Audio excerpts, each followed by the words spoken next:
Har Har Mahadev, good morning সবাইকে। তো চলে এসেছি আবার একটা মিনি ব্লগ নিয়ে ডেজুরির ফ্যাক্টরিতে গাড়ি লোড করতে। তো গাড়ি লাগিয়ে দিয়েছি, এখানে মাল লোড করা আরম্ভ হয়ে গেছে।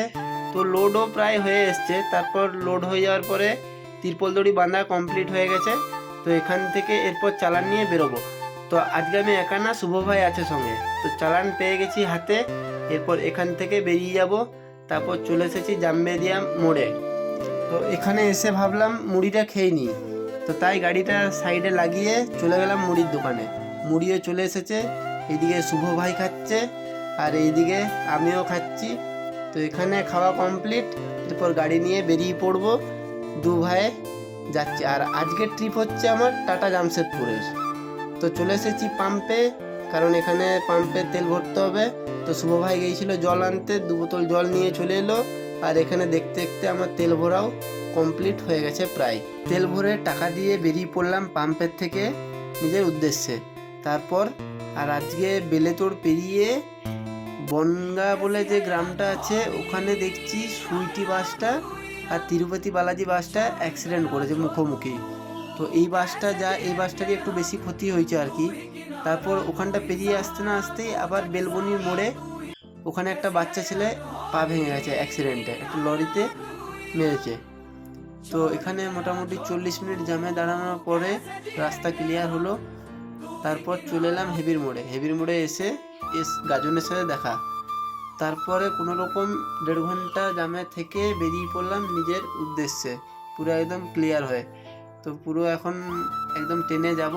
তারপর দেখতে দেখতে চলে এলাম মানবাজার। আর মানবাজারে এসে আমি দাঁড়িয়ে পড়লাম আমার গাড়ির বাম্পারটা খোলার জন্য, কারণ ঝাড়খণ্ডে এটা এলাও নয়। তো এটা খোলা কমপ্লিট হয়ে গেছে, দেখতেই পাচ্ছ তোমরা। তো কোনটাতে বেশি ভালো লাগে, এটাতে না খোলাতে? তো একটু দেখে জানাবে। তারপর দুজনাতে যাচ্ছি এখন। তো দেখতে দেখতে রাস্তাতে আবার বৃষ্টি শুরু হয়ে গেল। তো দুপুর টাইম হয়ে গিয়েছিল, তাই গাড়ি সাইডে দাঁড় করিয়ে হোটেল পেয়ে গেলাম। তো এখানে এরপর খেতে বসবো।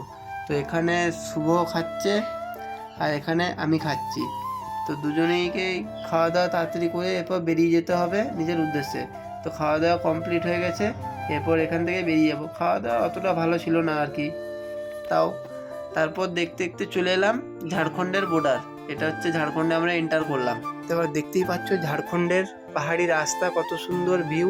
এই ভিউটা দেখে মনটা পুরো ভরে গেল। তো এই হচ্ছে ডিমনা লেক, দেখতে পাচ্ছ। আর এই ডিমনা লেকের রাস্তাটা পুরো সিঙ্গেল রাস্তা, একদম টার্নিংওয়ালা রাস্তা। তারপর লেকের সামনে গাড়ি দাঁড় করিয়ে দু ভাই মিলে কিছু ফটো তুলে নিলাম। তারপরে এখানে দেখতে পাচ্ছ কত সুন্দর একটা ভিউ। তারপর ওখান থেকে বেরিয়ে চলে এলাম টাটা জামশেদপুর টাউনের ভেতরে। তো দেখতে দেখতে 15 কিলোমিটার পেরিয়ে চলে এলাম। তারপরে ফ্যাক্টরির বাইরে গাড়ি দাঁড় করিয়ে আমি যাচ্ছি এখন চালান জমা করতে। আর এখানে চালান জমা করতে টাইম লাগলো পাক্কা 1.5 ঘন্টা। তো 1.5 ঘন্টা পর চালান জমা করে গাড়ি ঢুকালাম ফ্যাক্টরির ভিতরে। আর এখানে প্রচুর নিয়ম কানুন, প্রচুর। তো এখানে দেখো, এটা হচ্ছে ব্যাক ক্যামেরা। এখানে ব্যাক ক্যামেরা না লাগালে কিন্তু হবে না। যাই হোক, ভিতরে আমি ভিডিও শ্যুট করতে পারলাম না। তো গাড়ি খালি করে বাইরে এখন বেরিয়ে গেছি।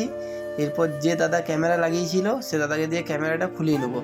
কারণ কি, লাগানোর সময় যখন ক্যামেরাটা লাগালো তখন ভিডিওটা আমি শ্যুট করতে পারিনি, তখন আমি চালানটা জমা করছিলাম।